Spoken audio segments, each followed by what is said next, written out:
এসএসসির বিভিন্ন ধরনের ফেক নোটিশ আসছে। জয় হিন্দ ভাইও। তো এসএসসি জিডিকে নিয়ে যে কন্ট্রোভার্সি এটা চলছে বর্তমানে, এসএসসির বিভিন্ন ধরনের ফেক নোটিশ আসছে।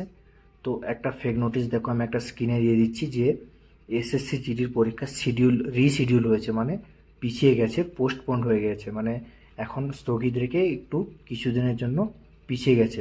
তো এরকমভাবে একটা ফেক নোটিশ আসছে। আমি এটা আমার টেলিগ্রাম চ্যানেলেও দিয়ে দিচ্ছি আর আমার স্ক্রিনেও দিয়ে দিচ্ছি, দেখো।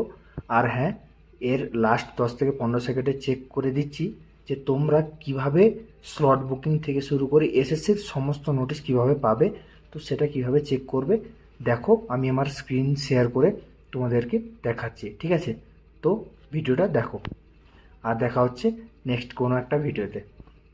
তো ভাই সাহেব, তোমরা সিধা যে কোনো একটা সার্চ ইঞ্জিনে আসবে, ঠিক আছে, যেমন গুগল বা ক্রোমে।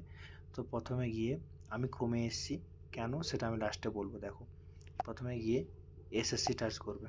টাচ করলে ফার্স্ট ওয়েবসাইটটা যাবে।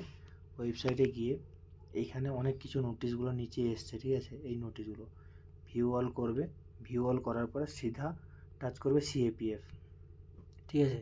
এই দেখো সিএপিএফ, এই যে সিএপিএফ এসছে, এই সিএপিএফে যেটা আছে, সিএপিএফে দেখো শুধুমাত্র 24শে ডিসেম্বর লাস্ট নোটিফিকেশান দিয়েছে।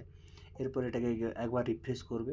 তারপরে যদি না কোনো পাচ্ছ, এই যে দেখো 13ই ফেব্রুয়ারি একটা দিয়েছিল যে সিএপিএফে কোনো নোটিশই দেয়নি, ঠিক আছে? এখানে যদি কোনো কিছু থাকে তাহলে অবশ্যই এসএসসি জিডি হিসেবে চলে আসবে। এখান থেকে তোমরা যে কোনো স্লট বুকিং থেকে শুরু করে রিশিডিউল থেকে শুরু করে এসএসসির এনি নোটিশ তুমি সিএপিএফ সম্পর্কে পেয়ে যাবে, ঠিক আছে?